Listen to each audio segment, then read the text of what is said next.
Hi, welcome to another BandLab video. This one's more of a theory related BandLab video to do with chord progressions. This is the second video in a little bit of a series. If you haven't seen my video on creating chord progressions in a major key, go check that one out because that one will be worth looking at before this one. This video is looking at exploring chord progressions assignment. So it's an assignment that I set my students to do recently to do with exploring different chord progressions. Okay, some of these chord progressions are from well-known songs, and that's where they'll finish up being able to put these into the keyboard template within BandLabs. So let's get into this. So over here, I'm just in Google Classroom for a bit. I use this as a platform to send all my assignment information to students. So here we've got the task. I've got a little bit of a description. I've got a link for kids to be able to access the actual task, so they'll be able to click on that one and click on the G to log in, or they'll automatically go straight into the task. Over here I've got the document that I've sent, and this is sort of a bit of preliminary work that I want them to do and then enter in these chord progressions within BandLab. So let's have a look at that document first. So in this document I've got a bit of a description here, so chord progressions to explore. Here we've got a bit of a chord grid which I've been doing with students. And down here, the task that I'm going to be getting to do is to enter in these different chords. So I've got 3 chord progressions there, another 3 here, and then part 2, I'm going to see if they can work out some of these songs. So some of these songs are from, chord progressions are from songs that we've looked at. So we've got a chord grid again for this key, and here's a 4 chord progression. Can they come up with what song might use this chord progression? Song number 2, again, the key, looking at the chords, a little bit longer. Okay, so it's a 2018 song. Can they come up with one? And then the next one, I've got another chord grid, another key. And they've got to work out what are the chord types. And I've given them the chord degrees, and I've given them the chord types. They've got to come up with what are these chords from using this diagram. Okay, so let's have a little bit of a look at filling in the first one. Okay, so let's bring up my PowerPoint. So let's start here. Here I've got that first part that I had here, and we've got to fill this in. So they've been given this diagram, then we've got to be adding in the different chord types. So within a major key, we've got major chord, the second chord's minor, third chord's minor, fourth chord is always major, major, minor, diminished for the 7th chord, and then major for the 1 chord. And then in the first, so we're going to be putting in the C major scale throughout there, and I happen to be just putting the chord versions of some of these symbols. So whenever I've got minor, I'm putting the little lowercase m.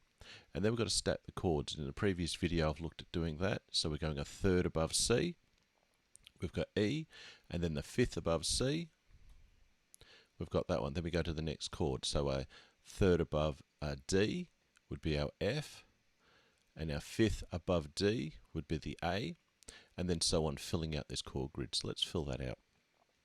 Okay, so working at your thirds and fifths. Okay, the next step would be to look at the chord progression. So the task one had this chord progression, and we've got to use that previous diagram to fill this chart out. So let's have a go at that. So the 1 chord, which is over here, we're going to put this chord in there. So it's going to be the C chord as our 1 chord.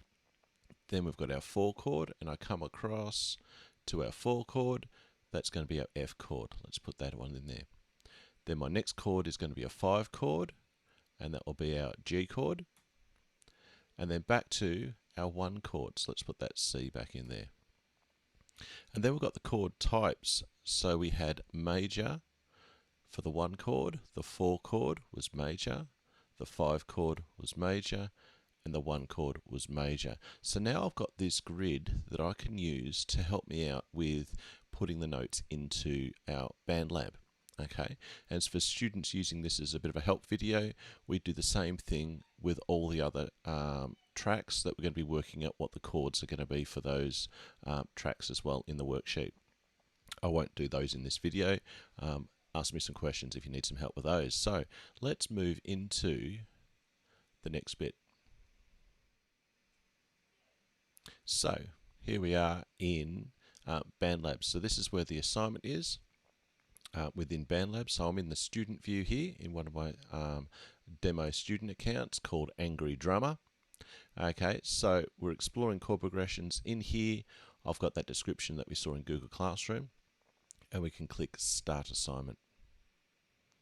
When you get here, I'm going to be picking Teacher Assignment. Just got to wait for that to load. Now we're going to be using the MIDI keyboard. And by default, we've got this piano coming up. Okay, so if you've got a MIDI controller cable connected, I have one. I'm going to connect that one up. And over here, I've got that assignment description, so I'm going to move that out the way as well. Okay, let's just test my keyboard. And I've got that all working, because we've got a couple of ways we could be entering these notes. Okay, so we're going to head over to the MIDI editor.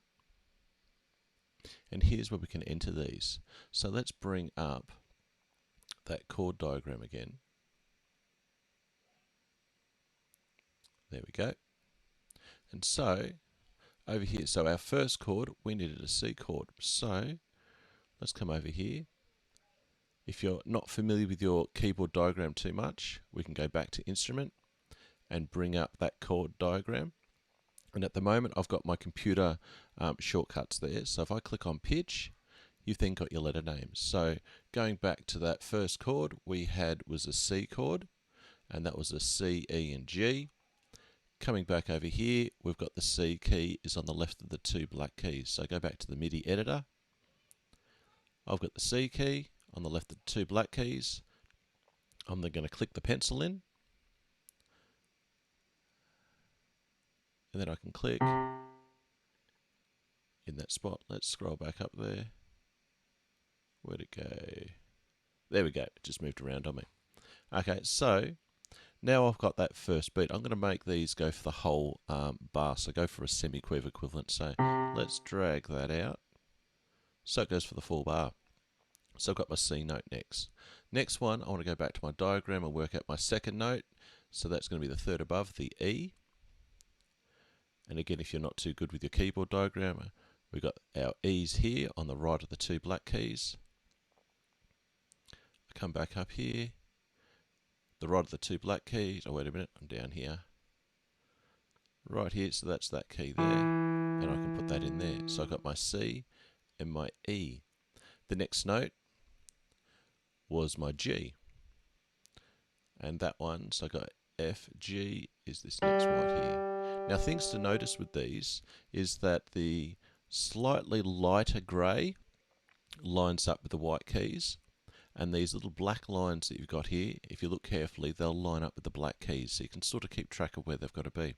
So let's quickly have a quick listen to that chord. Let's try that again. So I've got my first chord in my chord progression. Now we want to add in our next chord. So that's going to be my 4 chord or my F major chord. So for that one, I need the F, A, and C. So let's give that a go. So we're going to come over here again. Let's move this along a little bit.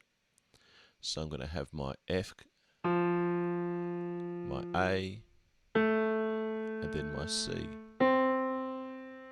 Okay, so let's have a listen to that one.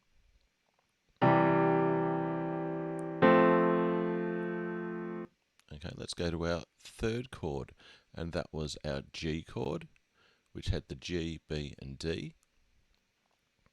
So slide this along a little bit. So I need my G,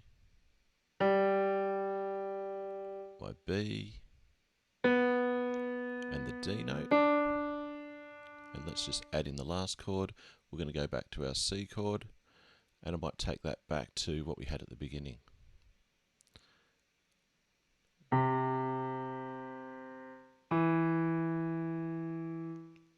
then G. Okay, Okay, so let's have a quick listen to that.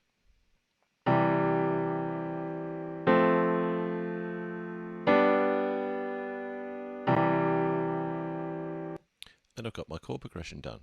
Okay, now things you can do with this that might be useful if you wanted to manipulate things and change things around is if I come back into this and come up here, I've got a split thing. And I've just done that in the place I don't want it. So this is going to split wherever you've got the cursor.